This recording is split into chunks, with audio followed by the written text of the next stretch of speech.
بسم اللہ الرحمن الرحیم، السلام علیکم ورحمۃ اللہ وبرکاتہ۔ قابل احترام دوستو بزرگوں، عاشورے کی نماز کب پڑھنا ہے، رکعات کتنی ہے، وقت کیا ہے اور اس میں کون کون سی صورتیں پڑھنی ہیں، یہ سب سننے کے لیے آپ یہاں ویڈیو دیکھنے آئے ہوں گے۔ لیکن میرے دوستو، اگر یہ دیکھنے آپ آئے ہیں نا تو آپ کو مایوسی ہاتھ لگے گی، اس وجہ سے کہ میرے دوستو آپ اچھے سے سمجھیں، نماز جتنی بھی ہم پڑھتے ہیں، نمازیں نفل نمازوں کے سوا، نفل نمازیں مکروہ وقت کے سوا آپ جب چاہیں جب پڑھ سکتے ہیں، نفل نمازیں کوئی مسئلہ نہیں، لیکن خاص کسی نام سے نماز جو ہوتی ہے، جیسے اشراق کی نماز ہے، چاشت کی نماز ہے، تہجد کی نماز ہے، صلاۃ التوبہ ہے، صلاۃ الاوابین وغیرہ وغیرہ، یہ جو نمازیں ہوتی ہیں نا، یہ نبی اکرم صلی اللہ علیہ وسلم سے ثابت ہے۔ آپ صلی اللہ علیہ وسلم نے ان کو پڑھا ہے، آپ نے ان کو پڑھنے کا حکم دیا ہے، صلاۃ الاستسقاء ہے، صلاۃ الخسوف ہے وغیرہ وغیرہ۔ اس لیے میرے دوستو، نماز کے سلسلے میں کوئی عمل کسی نام کے ساتھ ہم کریں نا تو اس کے لیے قرآن و حدیث سے اس کا ثبوت ضروری ہے۔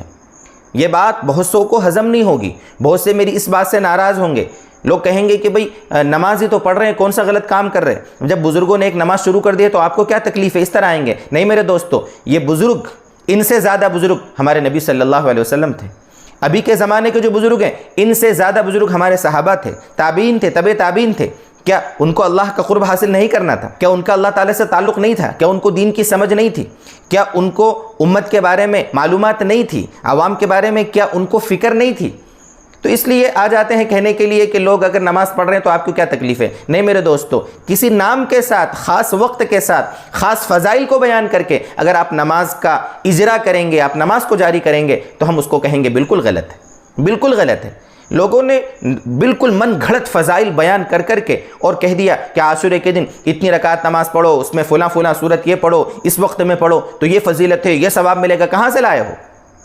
کسی بھی نماز کی فضیلت کے لیے، اس پر ثواب کے ملنے کے لیے آپ کو حدیث چاہیے، قرآن چاہیے، صحابہ رضی اللہ عنہم کے اقوال چاہیے۔ آپ کسی صحابی کا، کسی تابعی کا، کسی معتبر علماء دین میں سے کسی کا، صحابہ رضی اللہ عنہ میں سے کسی کا آپ قول اس میں بیان نہیں کر سکتے کہ عاشورے کے دن آپ نماز پڑھیں گے تو آپ کو یہ ثواب ملے گا۔ بلکہ میں آپ کو فتاوی عالمگیری، جو بہت سارے علماء کا مجموعہ تھا، علماء کی ٹیم نے مل کر فتاوی کی کتاب لکھی ہے، ایک دو عالم نے نہیں، ایک دو علماء نے نہیں، فتاوی علماء کی ٹیم نے، اس میں جلد 1 صفحہ نمبر 112 پر لکھا ہے، وَأَمَّا مَا يُرْوَى فِي فَضْلِ صَلَاةِ يَوْمِ عَاشُورَاءَ فَكُلُّهُ بَاطِلٌ لَا أَصْلَ لَهُ۔